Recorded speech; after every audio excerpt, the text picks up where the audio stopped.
विश्राम दूंगा। हम 1 नंबर के हैं, 2 नंबर के हैं, 3 नंबर के हैं, विचार करिए। और वार्तालाप मैं कर रहा हूं, हम कितने नंबर के हैं?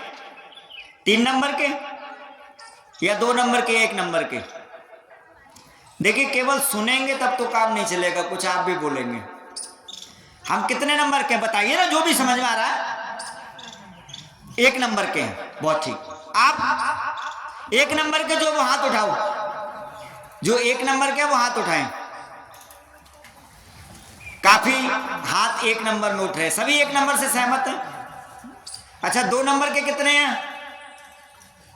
2 नंबर के, अब देखो 2 नंबर के कोई बनना ही नहीं चाहता है ना, लेकिन वास्तव में हम कहें आपसे, अच्छा कह दें या नहीं कह दें, हम सब 2 नंबर के हैं। हम सब क्या हैं? 2 नंबर के। हम सब क्या हैं? 2 नंबर के हैं। 1 नंबर के हम सब नहीं हैं। कैसे? हम बीच में हैं, 2 नंबर के हैं, लेकिन 1 नंबर बनने का प्रयास कर रहे हैं। 1 नंबर बनने का प्रयास, सोचिएगा, हम 2 नंबर के हैं, इंसान। हम क्या हैं? इंसान हैं। 1 नंबर के होते हैं देवता। 1 नंबर के कौन होते हैं? यदि हम 1 नंबर के हैं तो फिर आगे हमारी यात्रा कुछ है नहीं, इसलिए हम 2 नंबर के हैं। 2 नंबर से 1 नंबर बनने का हमारा प्रयास है। हम इंसान हैं, हम भगवान या देवता बनना चाहते हैं, और 2 नंबर से हम 3 नंबर पर जाना नहीं चाहते, क्योंकि 1 नंबर का भगवान, 2 नंबर का इंसान और 3 नंबर का शैतान। 3 नंबर का शैतान। अच्छा, अब एक बात और बताइए, निवेदन करूंगा। कैसे निवेदन? ये कर रहा हूं कि हम सब 2 नंबर के कैसे हैं? 1 नंबर के हम तब बनेंगे, आदरणीय जी, जो आपने बात कही है वो बिल्कुल ठीक है, 1 नंबर के ही हैं, लेकिन मैं जहां आपको ले जाना चाह रहा हूं समझ के लिए, शास्त्रयुक्त, जो शास्त्र ने हमें जीवन जीने के, आज साहित्य ऋषियों ने जो विचार दिया है, क्या हम 100% उन विचारों को आत्मसात करते हुए जीवन जी पाएंगे आज की व्यवस्था में? तो फिर हम 1 नंबर के कैसे हुए? विचार दे रहे हैं, केवल विचार ही तो चल रहा है। अच्छा, अब आइए राज्य के ऊपर, राज्य कानून, संविधान ने जितनी भी कानून व्यवस्था बनाई है, क्या हम सबका पालन कर पाते हैं? तो भी हम तो 1 नंबर के नहीं हुए। 1 नंबर का मतलब है कोई कमी ना हो, अर्थात मैं शास्त्र तो संविधान युक्त जीवन को जी रहा हूं। जो राज्य के द्वारा व्यवस्था बनाई गई है, या मेरी स्वयं अर्थात मेरी शास्त्रिक जो व्यवस्था बनाई गई है, ऋषियों ने जो व्यवस्था बनाई है, उसके अनुसार तो हम सब क्या हैं? अपने आप को हमें कैसा मान लेना चाहिए? समाज के स्तर का मान लेना चाहिए। समाज के स्तर का मतलब मैं ये कहना चाह रहा हूं, यदि हमने 1 नंबर का मान लिया अपने आप को, देखो बड़ी बात बोल रहा हूं, और हमें 1 नंबर के व्यक्ति मिलेंगे नहीं समाज में, हम 1 नंबर का ढूंढेंगे। जब 1 नंबर के व्यक्ति हमें मिलेंगे नहीं तो हम अकेले रहें, क्या करें? क्योंकि हम 2 नंबर वालों को दूर कर देते, अरे भाई तुम झूठ बोलते हो, हटो, अरे भाई आपके अंदर ये थोड़ा गुण, हटो। देखो, बहुत व्यवहारिक बात कह रहा हूं, जीवन में जीने की। अब ऐसा कौन सा पुरुष तो थोड़ा कहीं ना कहीं कोई ना कोई अवगुण ना हो? हम 3 नंबर का ना बने, हम 3 नंबर का ना बने। 2 नंबर के अच्छे होते इंसान, कैटेगरी तो अलग अलग है। अरे भाई, मृत्युलोक में है तो देवता तो नहीं हो सकते, पृथ्वी लोक पर है, आवागमन में है।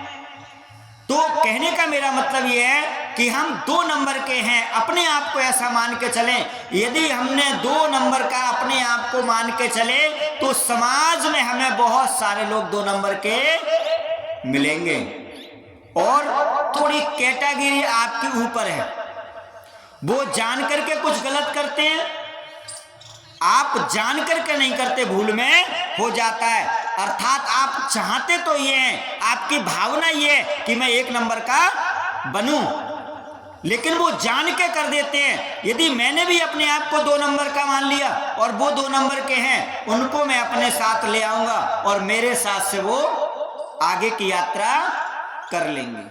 सत्संग इसी का नाम है, आगे की यात्रा कर लेंगे। यदि आपने अपने आप को 1 नंबर मान लिया, मैं आर्य समाज विद्वानों से निवेदन करना चाहूंगा और जो हमारे वैदिक सिद्धांत के जो जानकार लोग हैं, यदि आपने अपने आप को 1 नंबर का मान लिया तो आप 2 नंबर के लोगों को छोड़ देंगे।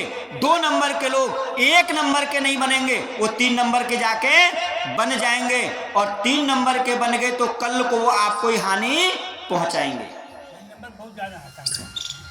जी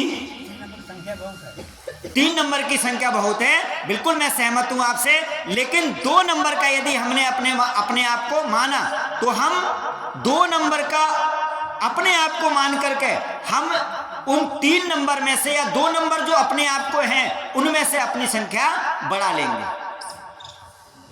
और हम एक अपना व्यवहारिक दृष्टि से, क्योंकि सहयोग, यदि हमारे आपके बीच में किसी भी प्रकार की सहयोग की भावना, मतलब हम अपने सहयोगी नहीं बना पा रहे हैं, तब आप कैसे किसी भी काम को गति दे पाएंगे? मुझे बताइए। चाहे वो धन का किसी कोई सामाजिक काम ही ले लीजिए, राजनीति का भी नहीं हो पाएगा। जहां मेरे ऋषिवर दयानंद ने राजार्य सभा का निर्माण किया, किस लिए किया? कि आर्यों का अर्थात शतपुरुषों का, गुणवान का, सिद्धांतवादियों का, अच्छे लोगों का शासन हो, इसलिए तो राजार्य सभा बनाई। आर्यों का शासन स्थापित हो। क्या हम उस दिशा में काम कर पा रहे हैं? मैं निवेदन ये कर रहा हूं कि आज जो है वो बटन दबाते समय किसकी क्या देखा जाता है? बटन दबाते समय विद्युता का इस्तेमाल है या संख्या का? जी, संख्या का। जब संख्या का इस्तेमाल है तो हमें ध्यान देना पड़ेगा, क्योंकि आज स्थिति परिस्थिति है। मैं चिंतन आपका ले जाना चाह रहा हूं, साहब की सभा में रखूंगा। यदि समाज व्यवस्था को हमने सुदृढ़ नहीं किया, हम हार जाएंगे, क्योंकि सिद्धांत जीवित रहता है। मैं आपसे सहमत हूं, सिद्धांत मरता नहीं है कभी, लेकिन कुछ समय हमने ऐसा भी देखा है जो समाज के ऊपर बहुत अत्याचार हुए हैं, समाज बहुत विकृति की तरफ चला गया है, गुलामी की स्थिति में चला गया है। यदि हमने समाज को थोड़ा सा अपने साथ रखा, मिलकर के काम किया और विवेक बुद्धि थोड़ी सी उनको जागृत की, तो हम समाज को उन स्थितियों से बचा लेंगे और अपनी संख्या बढ़ा करके। इसलिए हमें 1 नंबर बनने की जरूरत, हम बने लेकिन कहने की जरूरत नहीं। मेरा भाव आप समझ गए ना? 1 नंबर कहने की नहीं, अरे यार तुम तो, बस हमारा काम हो जाएगा। यदि हम अपने सहयोगी भाइयों को बना लेंगे, हमारे सारे काम वेद के भी हो जाएंगे, समाज के हो जाएंगे, सिद्धांत के हो जाएंगे। बोलिए सदानंद भगवान की। आइए अब हम आरती की ओर चलते हैं, और कोई प्रसंग अर्थात कोई प्रश्न हो या आप उत्तर भी देंगे, मेरे से भी उत्तर ले सकते हैं, प्रश्न है, और आप स्वयं भी जिज्ञासा, मैं भी आपसे कोई प्रश्न कर सकता हूं। जी धन्यवाद।